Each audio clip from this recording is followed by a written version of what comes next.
اعوذ باللہ من الشیطان الرجیم بسم اللہ الرحمن الرحیم الحمد للہ الذی جعل کمال دینہ و تمام نعمتہ بولایت علی بن ابی طالب علیہ السلام والصلاۃ والسلام علی سید الانبیاء والمرسلین وعلی الطیبین الطاہرین المعصومین اما بعد فقد قال امیر المؤمنین علی بن ابی طالب علیہ السلام بسم اللہ الرحمن الرحیم این اصحاب مدائن الرس الذین قتلوا النبیین وَأَطْفَأُوا سُنَنَ الْمُرْسَلِينَ وَأَحْيُوا سُنَنَ الْجَبَّارِينَ۔ ناظرین قدر اسلامی محترم السلام علیکم ورحمۃ اللہ۔ درس نہج البلاغہ کا خطبہ نمبر 192 کا حصہ دوم آپ عزیزان کی بارگاہ میں حاضر ہیں۔ گزشتہ درس میں امیر المومنین نے توحید کی حقیقت بیان کی ہے۔ اس خطبے کا آگے مولا فرماتے ہیں کہ سوچو کہ اعمال کا جیسی جابر بادشاہ قوم کہاں ہے، اس کی اولاد کہاں گئی؟ مصر کے فرعون بادشاہ کہاں ہے اور ان کی اولاد کہاں گئی؟ بادشاہگان مدائن جنگلات والے حکمران کہاں گئے جنہوں نے نبیوں کو قتل کیا تھا اور رسولوں کے قوانین کو بجھا کر ختم کر دیا تھا، اور ان کی جگہ جابر و ظالم بادشاہوں کے قوانین کو نافذ کر دیا تھا؟ پھر وہ سرکش و بہادر لوگ کہاں گئے جو افواج لے کر حملہ کرتے پھرتے تھے اور ہزاروں کی تعداد کو شکست دیتے تھے، جنہوں نے افواج اور فوجی چھاونیوں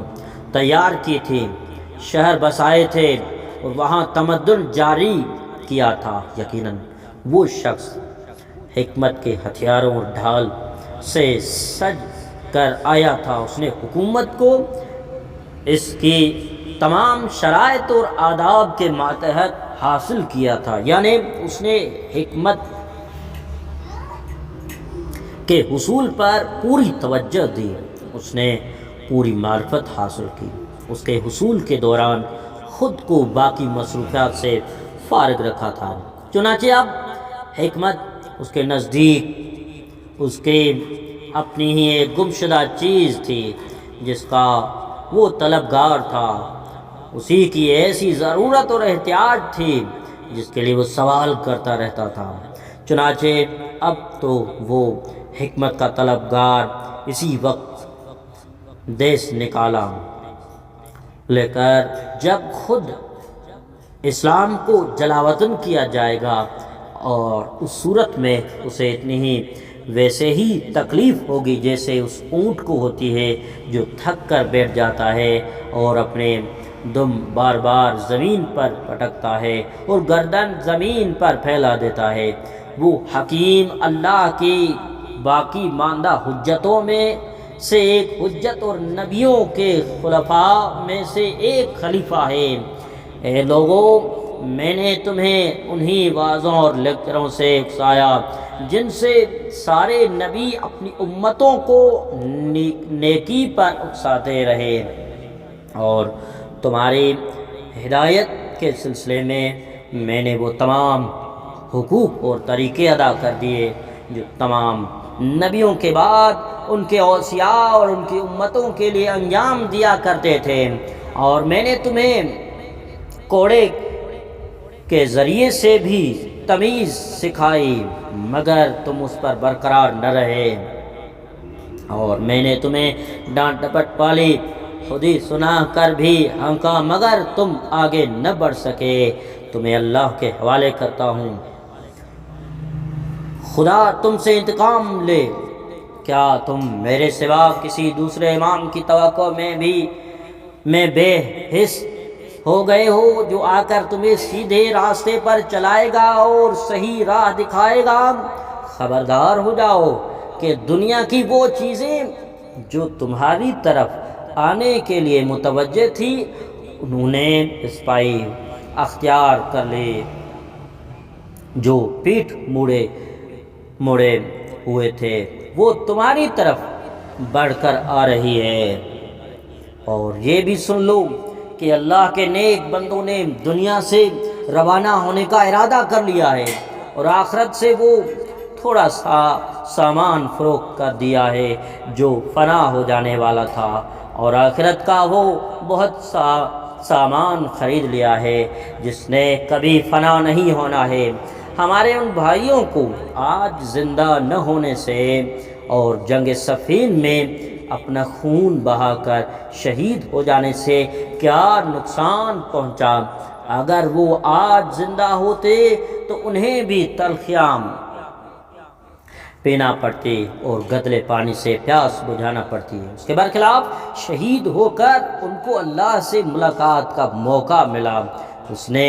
انہیں بھرپور اجر عطا کیا اور انہیں ہمیشہ کے امن و چین والے مقام پر اتارا اور ان کے خوف کو ہمیشہ کے لیے خوشی سے بدل دیا۔ آج میرے وہ بھائی کہاں ہیں جو راہ راست پر چلتے ہوئے حق پر برقرار ہے اور گزر گئے؟ آج عمار کہاں ہے اور آج ابن تیہان کہاں ہے اور کہاں ہے ذو شہادتین یعنی دوہری شہادتوں والے ابو عمارہ خزیمہ بن ثابت انصاری، اور کہاں ہے ان کی مانند دوسرے بھائی جن لوگوں نے موت کے آنے تک اطاعت کا عہد کر رکھا تھا اور جن کے سر کاٹ کر فاجروں کے پاس بھیجے گئے تھے؟ روایت کیا گیا ہے کہ اس کے بعد علی علیہ السلام اپنے کریم و شریف داڑھی پر ہاتھ مارا اور دیر تک روتے رہے۔ پھر علی علیہ السلام نے فرمانا شروع کیا کہ یا میرے وہ بھائی جنہوں نے قرآن پڑھا تو اس کو عمل سے مضبوط کیا اور اس میں غور و فکر کر کے فرائض کو تلاش کیا، پھر فرائض کو نافذ و قائم کیا اور سنت کو زندہ کیا اور بدعت کو موت کے گھاٹ اتارا۔ انہیں جہاد کی دعوت دی گئی تو فوراً قبول کر لی، اپنے قائد پر اعتماد کیا اور اس کی پیروی کی۔ پھر علی علیہ السلام نے بلند آواز سے فرمایا جہاد جہاد، اے بندگان خدا دیکھو